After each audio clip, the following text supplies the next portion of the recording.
Hi, my name is Emily Jewett, and this is my presentation on the current vaccine controversy. Vaccines can start as early as birth and oftentimes go throughout a lifetime. Many people that are older in age get vaccines for shingles and pneumonia. Oftentimes throughout our life, we will get vaccines when we travel, sometimes for things such as malaria.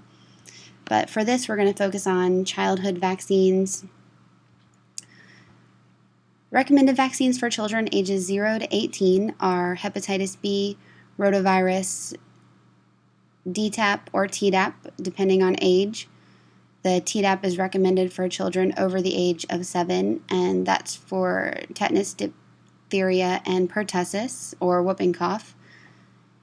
Haemophilus influenza type B, pneumococcal conjugate, pneumococcal polysaccharide, inactivated poliovirus, influenza, measles, mumps, and rubella, varicella, hepatitis A, HPV, and meningococcal.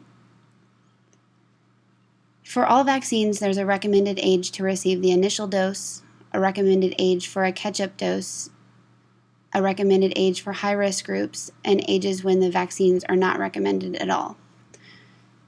For more information about these recommendations, I've provided a link for a CDC schedule for all of the age groups and more information about all of those vaccines. With any vaccine, there's a risk associated. There's always a risk of allergic reaction. Typically, the usual side effects are kids are seen as fussy or irritated.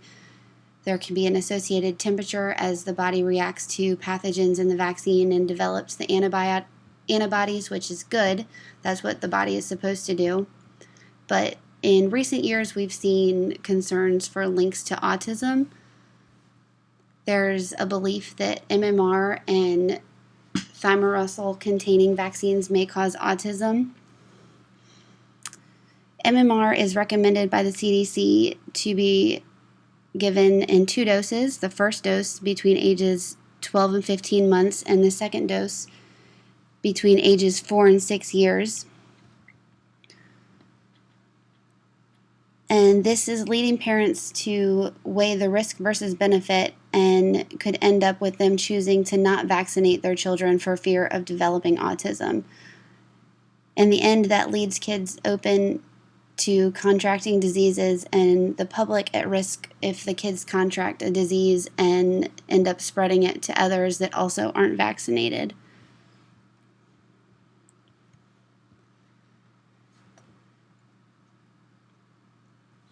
There are also other reasons parents refuse to vaccinate their kids.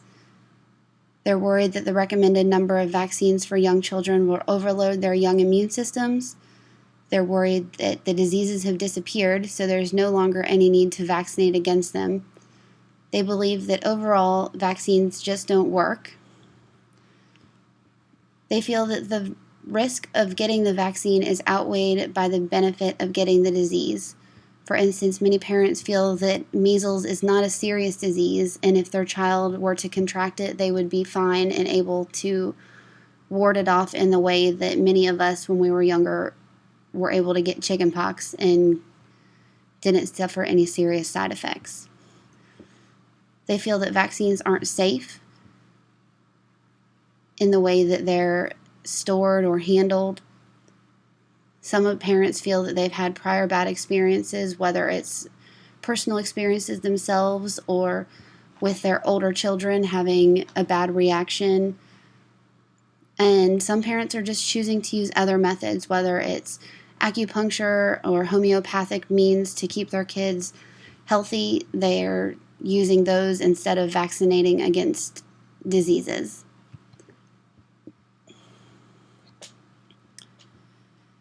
What does that mean for us now? The CDC has reported so far in 2015 there's been 189 cases of measles sourcing from 5 different outbreaks.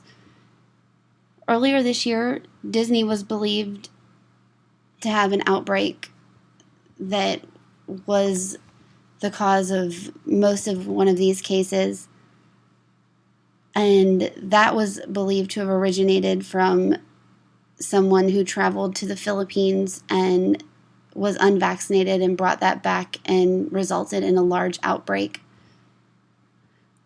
Personally, in my opinion, using Nash's first moral language, I am very pro-vaccine, especially for travel.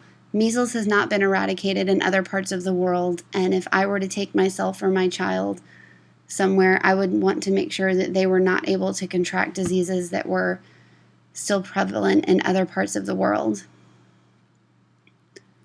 When we look at the school systems in the United States, it varies by state as far as what they require for people to exempt their children from attending based on their vaccination status.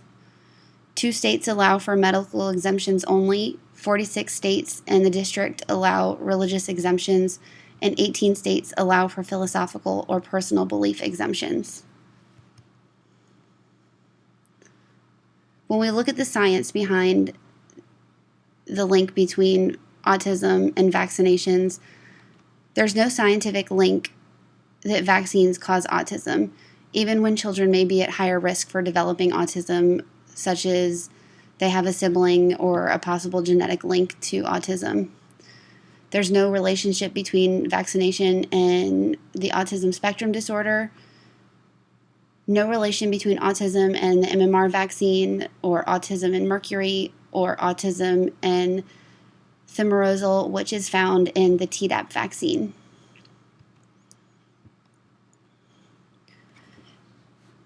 Moving forward, it's difficult to look at what we do because it is the parents' right to choose what they feel is best for their child and their family. As health educators, we have to make sure that the parents understand the implications of their decisions.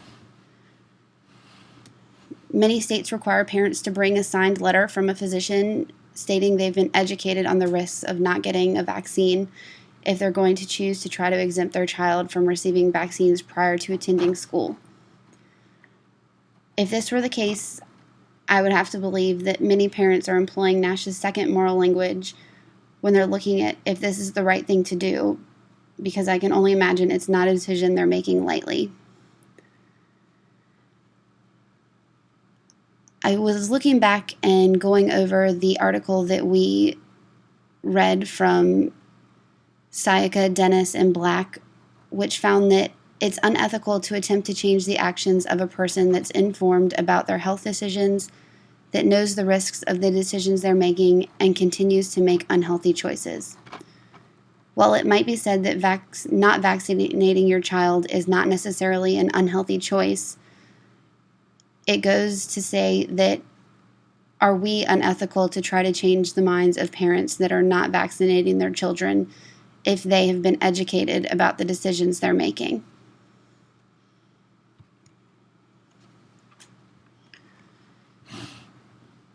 To move forward from this, again, the decision to vaccinate children is not one that parents often make lightly. It requires education, time, reflection on their moral principles, and many other factors to make this decision. They're only doing what they feel is best for their child based on the information that they've gathered. Personally, I feel that we should attempt to institute a federal standard for vaccination requirements and exemptions in the school system instead of having one for each individual state. As health educators, we're responsible to the public. While supporting autonomous decision-making, it should not pose a health threat to others. And I think it's important to look at where this line is drawn. If children are not vaccinated and they are to contract a disease such as measles, and then spread this to other children who have compromised immune systems or who are also not vaccinated, where do we look at the health threat to others and what this actually means? The Code of Ethics requires health educators to act on issues that can adversely affect the health of individuals, families, and communities. The vaccination dilemma is certainly something that fits into this. It's important to deliver all information to families without methods of intimidation or coercion. We want to make sure that parents know that we're just attempting to make sure they have all the information they need to make an informed decision. It has also been noted that often medical studies are hard for parents to understand because of the terminology or language. It can read as confusing or intimidating, but internet forums are in plain language and yet often do not present as a reliable source. The health educator should assist the community with providing accurate yet easy to understand information on the importance of vaccination in young children.